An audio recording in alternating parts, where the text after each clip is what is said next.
뉴스 시작합니다. 김인수입니다. 국민의힘 당대표 후보들이 또다시 격돌했습니다. 전당대회를 5일 앞두고 열린 당대표 후보자 토론회는 어느 때보다 치열했습니다. 특검팀의 당사 압수수색 시도와 당원 명부 요구로 위기에 직면한 이 당 상황만큼이나 긴장감이 넘쳤습니다. 김문수, 안철수, 장동혁, 조경태. 네 후보는 하나같이 이재명 정권 그리고 특검과 가장 잘 싸울 수 있는 건 바로 자신이라고 목소리를 높였습니다. 오늘의 첫 소식 김민곤 기자가 보도합니다.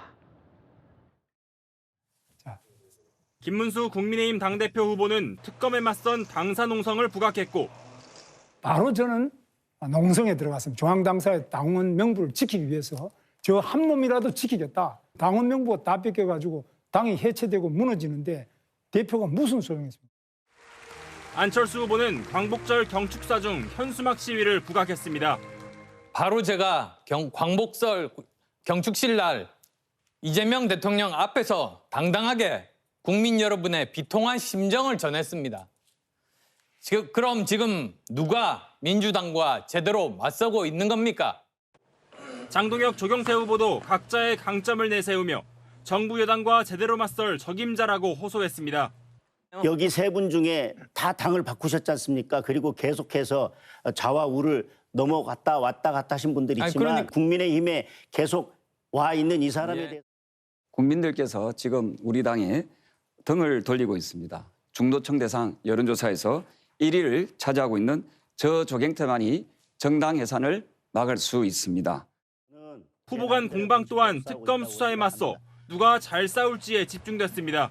무도한 특검에 대해서 찬성표를 던지셨는데 내일 또 특검이 만약에 온다면 저는 지난번 8.15 광복 경축식 때처럼 제 온몸을 던져서 맞겠습니다. 프랜카드 들고 있는다고 막아지는 것은 아니지 않겠습니까? 특검이 우리 당을 압수수색하러 와서 500만 명 명단을 내놔라면 조경태 후보가 당대표가 되면 다 내주겠네요? 우리가 500만 명의 소중한 당원들은 지켜내야 되죠, 당연히. 하지만 범죄 혐의가 있는 사람들은 우리가 선제적으로 이것을 대응을 해야 된다고 생각합니다. 당이 버려야 할 것으로 김문수, 장동혁 후보는 내부 분열을, 안철수, 조경태 후보는 계엄 옹호와 윤석열 전 대통령을 꼽아 단합파와 혁신파 사이 극명한 입장차를 드러냈습니다. 채널A 뉴스 김민곤입니다. 이렇게 전당대회가 얼마 남지 않아서인지 후보자들은 상대방을 향해 잔뜩 날이 서 있었습니다. 어느 때보다 이 상대방의 약점을 집중 공략했습니다. 단합파는 혁신파에게 특검 수사에 제대로 대응할 수 있겠냐면서 공세를 폈고 반대로 혁신파는 과거 행보를 부각하면서 단합파를 깎아내렸습니다. 이어서 조민기 기자입니다. 국민의힘 당대표 후보 중 최근 장동혁 후보를 지지 선언한 전한길 씨. 안철수 후보는 김문수 후보에게 이 점을 파고들었습니다. 전한길 씨가 장동혁 후보를 지지한다고 그렇게 또 이야기를 했습니다. 그건 전한길 씨 자신의 정치적인 자유 선택 아니겠습니까? 예, 결국 면접에서 떨어지신 거네요. 아니 면접한 적은 없고 인터뷰한 적이 있습니다. 지난 대선 단일화 약속을 번복한 점도 꼬집었습니다. 23번의 단일화 약속을 하셨는데 단일화를 위해서 적극적으로 나서지 않았는지에 대한 답변을 부탁드리겠습니다. 한덕수 후보와 단일화를 했기 때문에 한덕수 후보는 출마를 안 했죠? 한덕수 후보가 대선에 출마를 했습니까? 저는 그것은 궤변이라고 말씀드리고 싶고. 장 후보는 지난 3월 여의도 집회 때 발언과 하나님 계시로 비상경했다 이런 취지의 말씀을 하신 적 있습니까? 결국은 하나님의 계획 안에 있다는 것이지 뭐가 잘못됐고 맞고 틀리고 정당화된다는 그런 뜻은 아니었습니다. 지난 13일 합동연설회 당시 삿대질이 도마에 올랐습니다. 우리 동지들을 팔아넘기는 것, 그게 부끄러운 겁니다, 여러분. 왜 이렇게 당원에 대해서 그렇게 삿대질을 하셨습니까? 저는 연설 중에 제가 말씀드린 걸 강조하려고 했던 것이고요. 결국 장 후보는 연설 중 과한 부분이 있었다면 사과드린다고 밝혔습니다. 채널A 뉴스 조민기입니다. 구속 수사를 받고 있는 김건희 여사에겐 내일이 그야말로 빅데이, 중요한 날이 될 것 같습니다. 김건희 특검팀이 김 여사와 함께 김 여사의 측근으로 알려진 김예성 씨 그리고 건진 법사를 동시에 소환합니다. 통일교 청탁 의혹을 비롯해서 김 여사를 둘러싼 각종 의혹의 키맨들을 한날 한시에 모두 불러서 수사망을 조이는 겁니다. 대질 신문이 이루어질 수 있다는 관측도 나오고 있습니다. 이기상 기자의 보도입니다.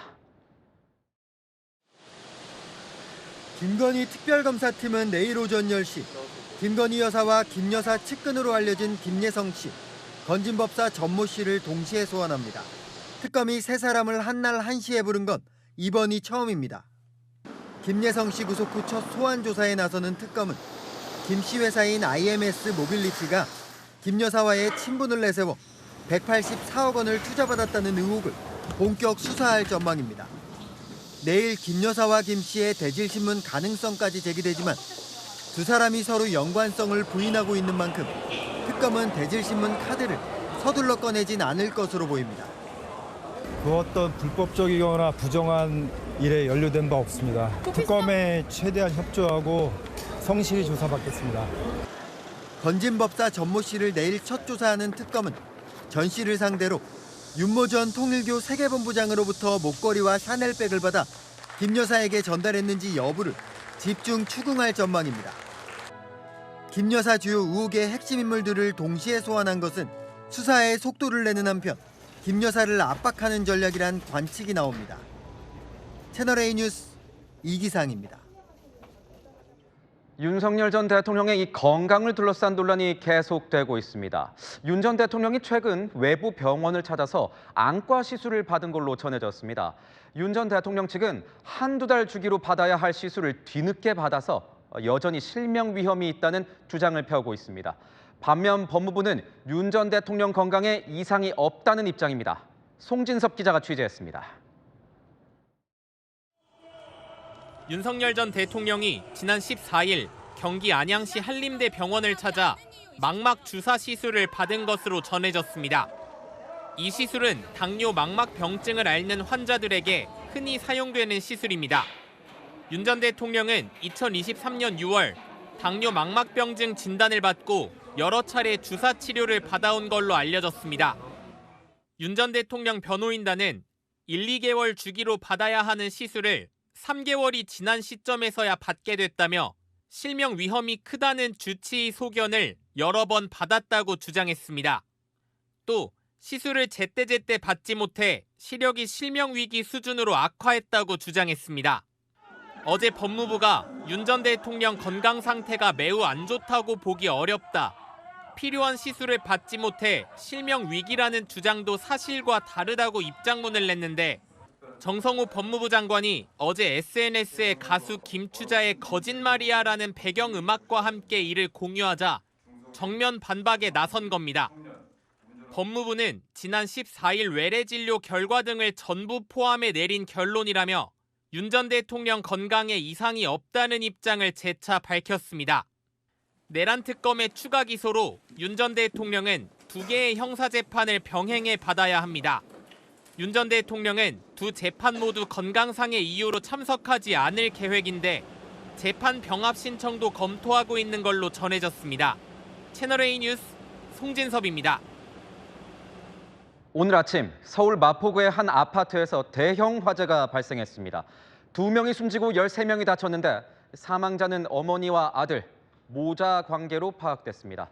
평온했던 주말 아침은 순식간에 아수라장이 됐습니다. 홍지혜 기자가 취재했습니다. 아파트 거실 쪽 창문에서 시뻘건 불길이 치솟고 검은 연기가 아파트를 뒤덮습니다. 소방대원들이 연신 물을 뿌려보지만 불은 쉽게 꺼지지 않습니다. 주민들은 잠옷 차림으로 코와 입을 막고 아이와 반려견을 안은 채 다급하게 아파트를 빠져나갑니다. 오늘 오전 8시 17분쯤 서울 마포구의 아파트 14층에서 불이 나 주민 89명이 대피하는 소동이 벌어졌습니다. 화재가 난 아파트 앞에는 소방차가 진입을 통제하고 있고요. 불이 난 집부터 옥상까지 검게 그을린 모습입니다. 총소리가 들려서 문을 열어보니까 이미 연기가 나고 불길이 치솟고 있었습니다. 살려주세요, 문이 안 열려요 이런 소리도 들었습니다. 불이 난 집에 살던 60대 어머니와 20대 아들 등 2명이 숨졌습니다. 아버지인 60대 남성은 18층에서 등 부분 화상을 입은 채 발견됐는데 응급처치를 받으면서도 우리 아들 못 봤느냐고 애타게 찾았던 걸로 알려졌습니다. 주민 13명은 화상을 입거나 연기를 마셔 병원으로 옮겨졌습니다. 자료는 나올 수가 없더라고요. 이미 안 보여요. 이거 연기가 빡쳐가지고. 불이 난 14층에는 스프링클러가 없었던 것으로 파악됐습니다.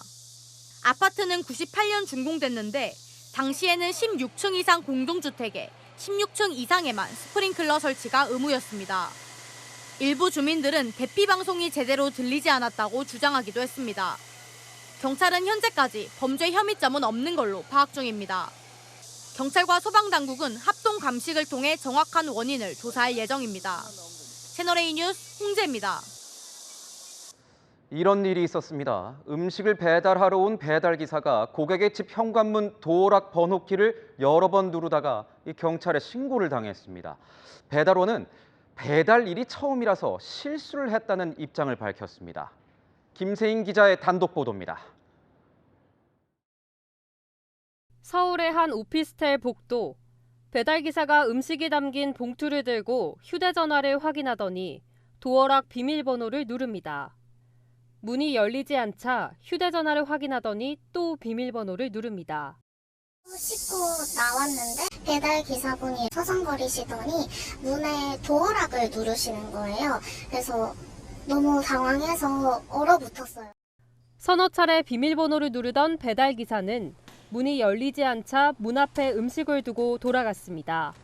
고객은 112에 신고했습니다. 해당 배달기사는 고객에게 미안하다면서 배달 첫날이라 잘못 이해해 실수했다. 비밀번호를 중복으로 전달받아서 집 내부까지 배달을 해달라는 것으로 착각했다고 밝혔습니다. 배달업체는 고객 불편에 대해 사과를 하는 한편 해당 기사와 고객이 다시 연결되지 않도록 조치했습니다. 신고를 접수한 경찰은 당시 상황에 대해 살펴볼 예정입니다. 채널A 뉴스 김세인입니다. 서울의 한 주택가에서 대리기사가 운전하던 차량이 전봇대를 들이받는 사고가 발생했습니다. 대리기사는 경미한 부상을 입은 반면 조수석에 타고 있던 차량 주인은 숨졌습니다. 정경은 기자입니다. 흰색 승용차 앞부분이 무언가에 짓눌린 듯 심하게 구겨졌습니다. 차 앞유리가 산산조각이 났고 바닥에는 부서진 차량 파편들이 널브러져 있습니다. 소방대원들은 사고 차량 안에서 운전자를 꺼내기 위해 안간힘입니다. 어젯밤 11시 반쯤 서울 동작구에 있는 주택가에서 차량이 주택 화단과 외벽을 들이받는 사고가 났습니다. 사고 충격으로 이렇게 건물 외벽까지 금이 가고 부서졌습니다. 파편 떨어진 소리가 났다는 거예요. 그래요? 건물이 전체가 흔들렸대요, 이게. 여기가 파편이 어마어마하게 있었잖아요. 사고 차량을 운전한 사람은 대리기사였고 조수석에는 차주가 타고 있었습니다. 대리기사는 병원으로 옮겨져 치료를 받았지만 50대 차주는 차량 밖으로 튕겨져 나간 뒤 심정지 상태로 병원에 옮겨졌지만 숨졌습니다. 젊은 차를 부시더라고요. 다른 끓이려고. 경찰은 운전자인 대리기사에게 음주나 마약 정황은 발견되지 않았다고 밝혔습니다. 주변 CCTV와 블랙박스를 수거해 정확한 사고 원인을 조사하고 있습니다. 채널A 뉴스 정경은입니다. 경기도의 한 상가 주택에서 화재가 발생해 60대 남성이 숨졌습니다.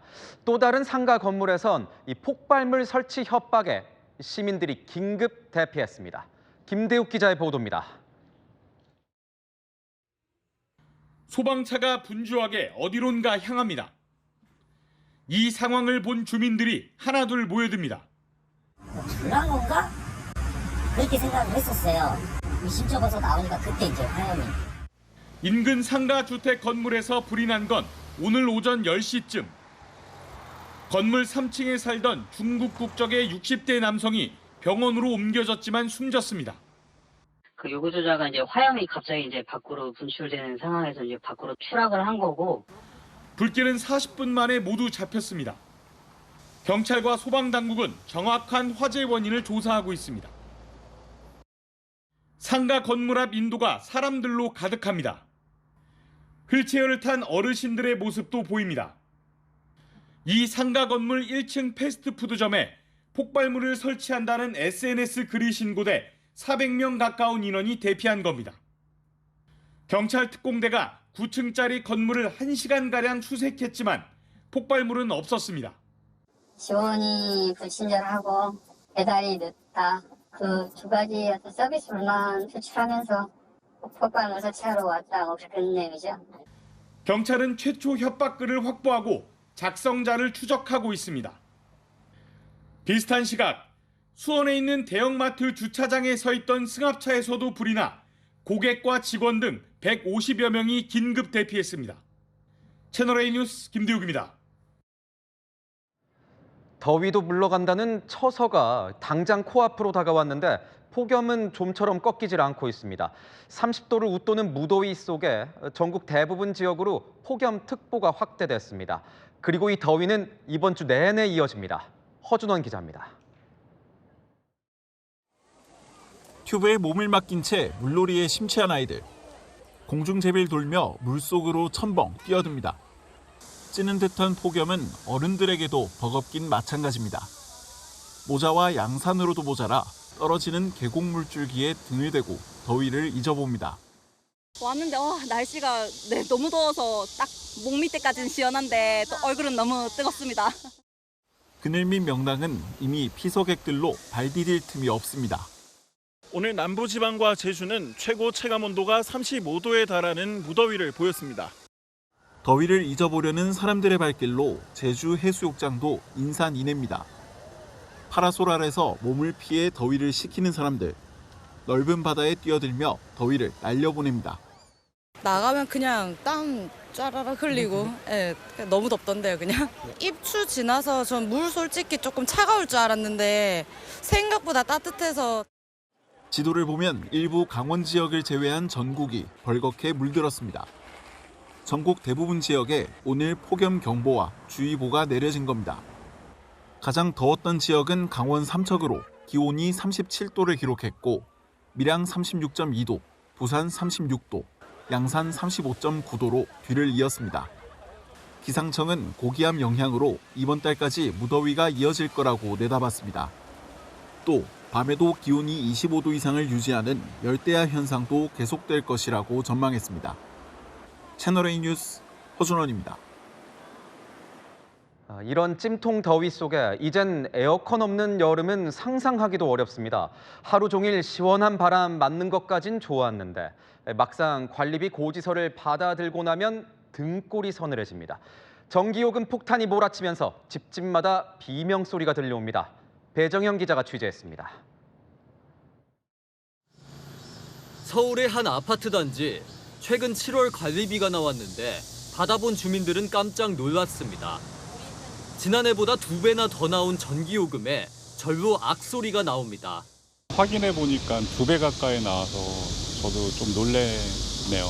오히려 에어컨 전력 소모가 더 덜 된 걸로 바꿨는데 이만큼 나온 거 보니까 명세서로 체감하게 된 것 때문에 좀 화도 나고. 전기요금 폭탄을 맞은 건 가정집뿐만이 아닙니다. 음악 연습실을 운영하는 이 씨는 생전 처음 보는 고지서를 받아봤다고 말합니다. 갑자기 40만 원 돈이 나와가지고 그런 적이 거의 없었거든요. 전기세가 지금 상당히 많이 나오는구나 하고 확 체감하게 되었습니다. 평균 폭염일수 14.5일, 서울 기준 23일 열대야란 전례 없이 뜨거운 7월을 보내며 에어컨을 튼 대가입니다. 문제는 매년 더 더워지고 있다는 겁니다. 지난 2019년부터 7에서 8월엔 전기요금 누진을 완화해서 적용하고 있습니다. 누진 1단계는 100kW시, 2단계는 50kW시 더 늘려준 건데 점점 뜨거워지는 여름에 이마저도 부족한 실정입니다. 한국전력공사는 이번 여름 4인 가구 평균 전력 소비량을 400kW시로 예측했지만 그 기준은 훌쩍 넘어선 것으로 추산됩니다. 40도에 육박하는 극한 폭염이 뉴노멀이 되고 있는 만큼 에너지 고효율 제품으로 바꾸는 동시에 누진 구간을 나누는 기준선 역시 지금보다 더 높여야 한다는 지적도 나옵니다. 채널A 뉴스 배정현입니다. 민생회복 소비 쿠폰 신청을 시작한 지 한 달 만에 국민의 97%가 그 신청을 마쳤습니다. 정부는 2차 소비 쿠폰 지급 준비에 속도를 내고 있는데 이 2차 쿠폰은 누가 언제 어떻게 받을 수 있는 걸까요? 김설혜 기자가 취재했습니다. 개시 한 달도 되지 않았지만 벌써 전 국민 97%가 민생회복 소비 쿠폰 신청을 마쳤습니다. 관심은 이제 소비 쿠폰 2차 지급입니다. 언제 확인이 가능하고 누가 되고 금액이 얼마인지. 프리랜서다 보니까 들쭉날쭉 하잖아요. 상위 10%가 되는지 안 되는지 그게. 정부는 다음 달 22일부터 소비 쿠폰 2차 지급을 시작합니다. 액수는 1차 때보다 5만 원 줄어든 10만 원. 하지만 이번엔 소득 상위 10%는 지급 대상에서 제외됩니다. 건강보험료 외에 고액 자산가 제외 기준 등을 추가로 적용한 대상자 선정 기준을 마련할 예정입니다. 일단 90%와 10%를 가리는 기준은 건강보험료입니다. 지난 5월 기준 상위 10%의 건보료 기준은 직장 가입자가 월 27만 원, 지역 가입자는 월 21만 원 수준입니다. 여기에 고액 자산가를 제외할 기준을 더합니다. 건강보험료에서 소득과 재산이 합산해 매겨진 지역 가입자와 달리 소득만 기준으로 한 직장 가입자는 고가 부동산 소유 등을 걸러낼 수 없기 때문입니다. 정부는 2차 소비 쿠폰 대상자 선정을 위해서 4년 전 코로나 상생국민지원금 지급 방식을 검토하고 있는데요. 당시에 건강보험료 기준을 충족하더라도 재산세 과세표준합계 9억 원을 넘거나 금융소득이 2천만 원을 초과하는 경우 지급 대상에서 제외됐습니다. 정부는 1인 가구와 맞벌이 특례도 검토 중인데 최종 기준은 다음 달 10일 발표됩니다. 채널A 뉴스 김설혜입니다. 얼마 전 예고됐던 서울 서소문 고가차도 철거가 시작됐습니다. 오늘부터 일대 교통이 통제됐는데 이 소식을 미처 접하지 못한 시민들 큰 불편을 겪어야 했습니다. 김동하 기자의 보도입니다. 서울시청과 충정로를 잇는 서소문 고가차도, 충정로 방향 차선 하나를 통제하는 펜스가 설치됐습니다. 철거 작업을 위한 1차 차량 통제가 오늘부터 시작된 겁니다. 서소문 고가차도를 지나는 버스 노선만 31개에 달합니다. 이 가운데 수도권에서 서울로 들어오는 20개 노선도 오늘 0시부로 우회 노선 운행에 돌입했습니다. 경기버스 9개 노선은 인근 통일로와 사직로 등으로 우회하지만 인천을 오가는 11개 노선은 아예 홍대 입구 인근과 당산역까지만 운행한 뒤 인천 방향으로 돌아갑니다. 서울역 등 아예 도심으로 들어가지 않는 겁니다. 정류장에는 이렇게 오늘부터 서울역까지 가지 않는다는 안내문이 붙어 있습니다만 적잖은 시민들이 혼란을 겪었습니다. 원래 신촌까지 가려고 했는데 홍대 입구밖에 안 가서. 뭐 따로 공지받거나 이런 건 없었어요? 네, 없었어요. 공사한다는 거는 옛날에 그 TV를 통해서 알긴 알았었는데 그게 오늘부터 시작인 건 오늘 처음 알았네요. 대부분이 모르셨을 거예요. 다음 달 21일에는 고가차도 4개 차선이 전면 통제됩니다. 고가를 지나던 서울 시내버스 11개 노선도 추가로 우회 운행에 돌입합니다. 상당히 많이 막힐 것이 예상이 됩니다. 그런 만큼 시민 여러분들의 적극적인 협조가 필요합니다. 공사로 인한 시민들의 혼선을 막기 위해서라도 대중교통 우회 운행 등에 대한 적극적인 홍보가 필요해 보입니다. 채널A 뉴스 김동하입니다. 최근 청소년들 사이에서 브레이크가 없는 픽시 자전거가 유행하고 있습니다. 브레이크가 없다 보니 사고 위험이 적지 않은데 실제로 얼마 전엔 이 자전거를 타던 중학생이 숨지는 사고가 발생했습니다. 이에 따라 경찰이 집중 단속을 벌이기로 했습니다. 백승우 기자입니다. 지난 6월 서울 송파구의 한 도로. 차도 하나를 자전거떼가 점령했습니다. 지나가던 택시 앞을 불쑥 뛰어드는 아찔한 상황도 이어집니다. 지난 2일 저녁 8시쯤 경기 수원시에서도 비슷한 일이 발생했습니다. 자전거를 탄 학생들이 차선 여러 개를 가로지르는 등 아슬아슬한 상황이 이어집니다.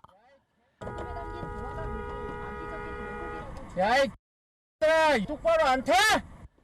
자전거 무리는 비킬 생각이 없습니다. 자전거 총 4대가 차선을 가로질러서 왔다 갔다 했고요. 깜짝 놀라서 크락션이랑 하이빔을 쐈고 하나의 놀이처럼 된 것 같아서 위험해요. 모두 미성년자들이 브레이크가 없는 픽시 자전거를 타고 아찔하게 운전하는 모습입니다. 지금 주기만 봐도 이게 많이 늘어난 것 같은데 자전거를 타고 가다가 그렇게 사고 난 거를 본 적은 있죠. 큰 사고로 이어지니까 위험하지 않을까. 경찰은 픽시 자전거에 대한 단속을 강화하기로 했습니다. 법률 검토 결과 픽시 자전거도 차량에 해당한다고 결론을 내렸고 도로교통법 규정을 적용하기로 한 겁니다. 미성년자는 부모에게 통보하고 경고 조치하기로 했습니다. 여러 차례 경고해도 부모가 조치를 하지 않는다면 아동학대 방임 행위로 처벌될 수 있습니다. 부모들이 그러한 형태의 위험한 운전이 있음을 알고 있음에도 불구하고 이를 방치를 한다면 사실상 아동복지법상의 방임 행위에 해당한다고 봐서 경찰은 개학 기간을 맞이해 픽시 자전거 단속과 계도 활동을 하기로 했습니다. 채널A 뉴스 백수호입니다. 공개되지 않았던 미국과 러시아 정상회담의 구체적인 내용이 속속 밝혀지고 있습니다. 푸틴 러시아 대통령, 우크라이나가 영토 일부를 포기하면 공격을 멈추겠다 제안한 것으로 확인됐습니다. 우크라이나는 당혹감을 감추지 못하고 있는데 정작 트럼프 미국 대통령 느긋하게 골프를 치는 모습이 포착됐습니다.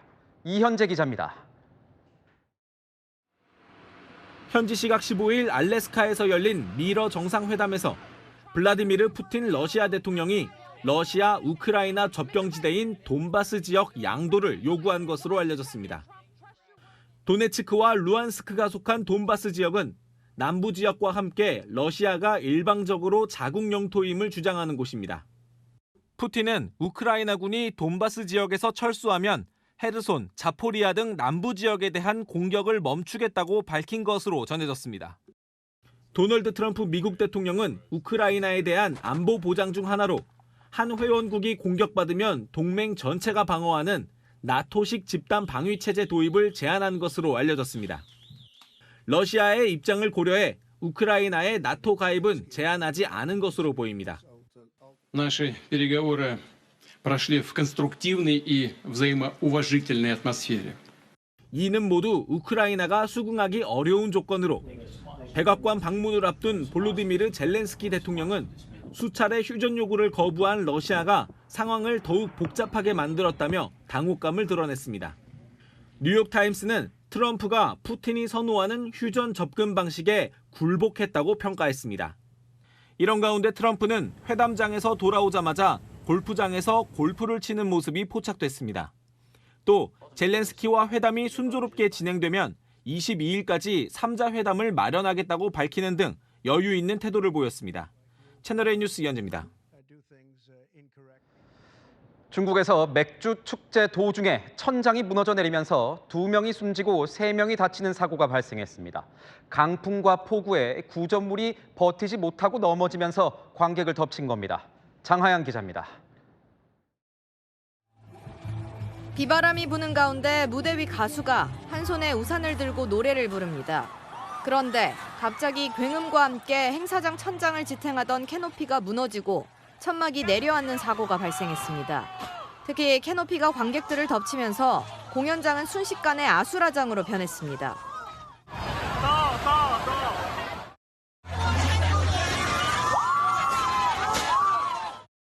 현지 시각 그제 중국 스촨성 더양시에서 열린 맥주 축제 현장에서 야외 무대 구조물이 갑자기 붕괴되는 사고가 발생했습니다. 당시 현장엔 강풍과 폭우가 이어졌는데 구조물이 이를 버티지 못한 겁니다. 이 사고로 2명이 사망하고 3명이 중상을 입는 등 총 5명의 사상자가 발생했습니다.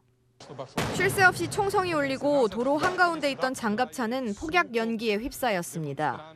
경찰 여럿이 시민을 둘러싸고 마구 폭행하는가 하면 바닥엔 경찰이 시위대를 향해 발사했던 최루탄이 굴러다닙니다. 현지 시각 13일부터 수도 베오그라드를 비롯한 세르비아 전역에서 열리고 있는 반정부 시위가 날이 갈수록 격화되고 있습니다.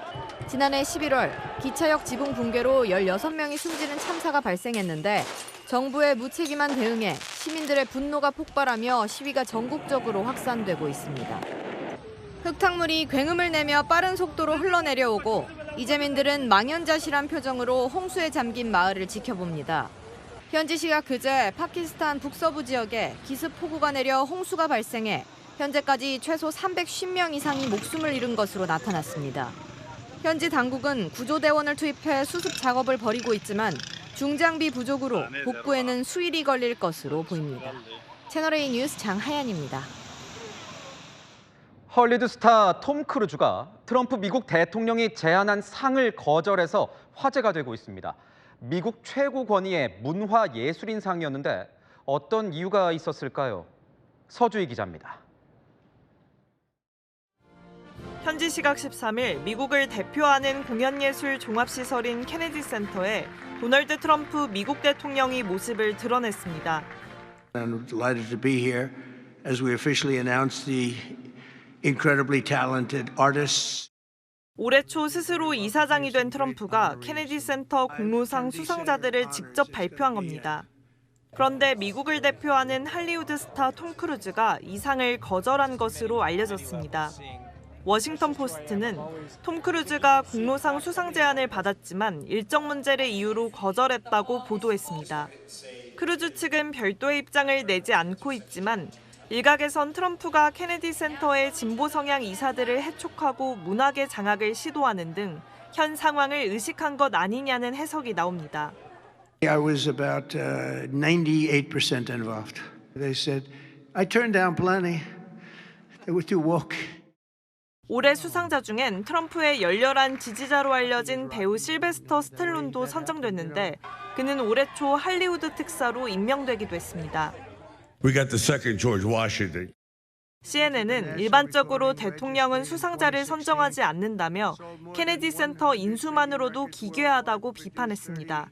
채널A 뉴스 서주입니다. 광복은 연합국의 승리로 얻은 선물이다. 김영석 독립기념관장이 경축사에서 언급한 이 대목 논란이 되고 있습니다.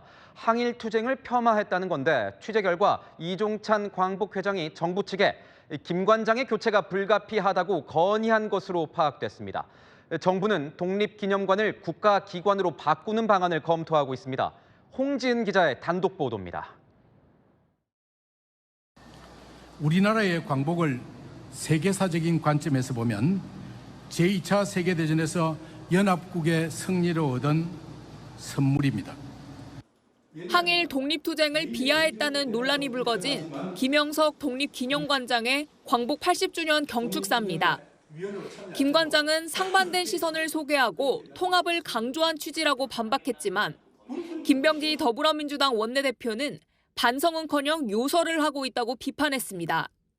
그러면서 어제에 이어 오늘도 신속 파면을 촉구했습니다. 이종찬 광복회장도 정부 측에 김 관장 교체를 건의한 것으로 파악됐습니다. 군이 다 한 거고 독립운동은 아무것도 한 일이 없이 그냥 앉아서 손가락만 빨고 앉아 있다고 그런 얘기를 하면 안 되잖아. 하나도 인정하지 않고 부인한다면은 그건 독립기념관장으로 오래 있으면 안 되죠.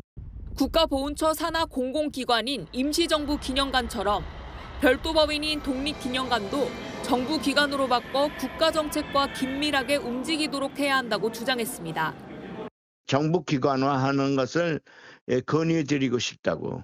정부의 방침대로 연구를 해줘야지 딴 식으로 연구를 하는 거는 그 옳은 방법은 아닙니다.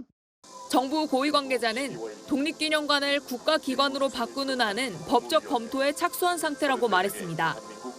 이재명 대통령도 지난 14일 독립유공자와의 오찬 자리에서 김 관장에 대한 문제의식을 드러낸 걸로 취재됐습니다. 채널A 뉴스 홍지은입니다. 오늘 이재명 대통령과 김혜경 여사가 극장을 찾아서 시민들과 함께 영화를 관람했습니다. 일제강점기 독립군의 활약을 다룬 영화였는데 어떤 의미가 담겨 있는 건지 김지우 기자가 취재했습니다. 광복절 연휴 마지막 날 서울 용산구의 한 영화관을 찾은 이재명 대통령과 김혜경 여사. 안녕하세요. 모의해보세요. 팝콘과 음료수를 든 대통령 내외가 상영관에 들어서자 관객석에선 환호성이 터져나옵니다. 대통령님 여기로 와봐요. 일제강점기 독립군의 활약을 다룬 다큐멘터리 영화를 보기 위해 직접 극장을 찾은 겁니다. 전체 좌석 200석 가운데 119석은 사전 공모를 통해 추첨된 시민들이 자리했고 이 대통령 옆자리엔 영화를 추천한 배우 조진웅 씨가 앉았습니다. 영화는 홍범도 장군의 일대기를 중심으로 1920년 봉우동 전투부터 2년 전 불거진 육군사관학교 흉상 이전 논란까지 담겼습니다. 앞서 이 대통령은 지난 광복절 경축사에서 독립투쟁의 역사를 부정해선 안 된다며 윤석열 정부 당시 홍범도 장군 흉상 이전 논란을 지적하기도 했습니다. 영화를 본 이 대통령은 홍범도 장군의 삶을 통해 대한민국의 토대가 어떤 희생과 헌신 위에 세워졌는지 깨닫고 광복 80주년의 의미를 다시금 새기게 되길 기대한다고 밝혔습니다. 극장을 떠난 뒤엔 서울 진관사를 비공개로 찾아 일장기에 먹을 칠해 만든 태극기 영인본을 관람했습니다. 채널A 뉴스 김지우입니다. 네, 열왕여랑 정치부 남영주 기자와 함께하겠습니다. 첫 번째 주제 보겠습니다. 아이고, 누가 수술을 했다는 겁니까? 네, 바로 배현진 국민의힘 의원입니다. 지난해 초 피습 사건 기억하시나요? 한 중학생이 여러 번 배 의원의 머리를 내리쳤었죠. 당시 봉합 수술을 받고 한 달 만에 복귀했습니다.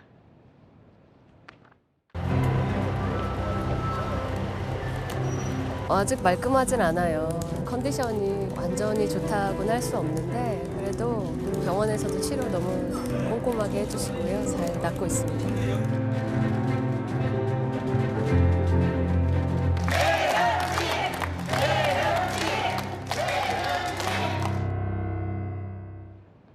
그런데 뭐 또 다칠 일이 있었나요? 왜 수술을 받은 거죠? 네, 이후 후유증이 상당했다고 합니다. 측근에게 물어보니요, 어지럼증과 두통은 물론이고 중간중간 소리가 들리지 않는 경우도 있었다고 하고요. 원인을 도통 알 수 없어 여러 병원을 다녔대요. 결국 서울의 한 대학병원 정밀 검사를 받은 결과 뇌 내부 뼈가 일부 파손된 점이 발견됐다고 합니다. 아이고, 그렇다면 꽤 큰 수술이었을 것 같은데요. 네, 그렇습니다. 이번 달 초 수술을 잘 마쳤고요. 현재 퇴원은 했지만 거동이 쉽지 않은 상황이라고 합니다.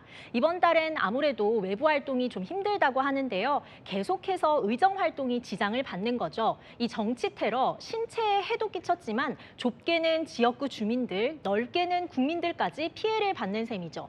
결코 재발돼서는 안 되겠습니다. 네, 결코 있어서는 안 될 일인 것 같습니다. 두 번째 주제 보겠습니다. 윤석열 전 대통령 부부가 보이는데 뭐죠? 네, 바로 11마리, 윤석열 전 대통령 부부의 반려동물 이야기입니다. 지난 4월 탄핵된 이후에도 사저에서 강아지 6마리와 고양이 5마리를 키워왔습니다.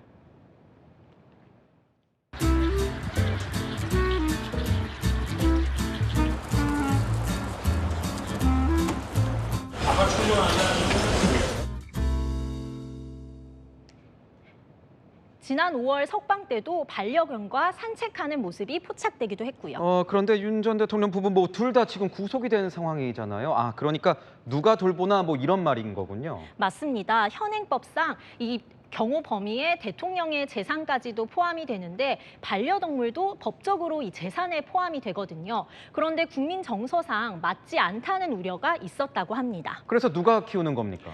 일단은 김 여사의 측근들이 돌보기로 했다는데요. 하지만 이 측근의 상당수가 특검 수사 선상에 오른 만큼 이조차도 쉽지 않을 거란 우려가 나옵니다. 자, 다음 주제 보겠습니다. 윤미향 전 의원의 얼굴이 보이는데 무엇이 분에 넘치다는 걸까요? 바로 사랑입니다. 광복절 특사로 사면된 윤미향 전 의원 SNS에 또 글을 올렸습니다.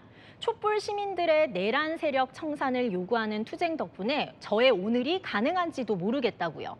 분에 넘치는 사랑이 참 고맙다고도 남겼습니다. 분에 넘치는 사랑이 고맙다. 그런데 여기 보니까 뭐 사과나 반성은 없었군요. 네, 맞습니다. 야당은 곧바로 이를 비판했습니다. 공개 행보를 할 때가 아니라 조용히 칩거하고 반성하는 게 올바른 태도라고요. 후원금도 얼른 반환하라고 했습니다. 본인의 잘못에 대해서 먼저 반성하고 본인이 반납해야 될 금액에 대해서 먼저 국고로 반납하는 것, 이게 본인이 지금 가져야 될 그런 자세라고 생각합니다. 진짜 말도 안 되고 후한무치의 그냥 극치다. 이렇게. 후원금도 반납하지 않고 있군요. 네, 맞습니다. 그리고 조국 전 대표의 사면을 두고도 여당에서마저 비판이 나왔습니다. 사면까지는 오케이지만 사면을 입시 비리의 용서로 이해하는 건 또 다른 문제라고요. 유죄가 엄연히 인정됐는데도 사면을 받았다고 해서 이 유죄가 없어지는 건 아니죠. 사면은 명백히 특혜를 받은 건데 마치 국민의 뜻인 것처럼 착각해서는 안 되겠습니다. 네, 잘 들었습니다. 지금까지 여랑여랑이었습니다.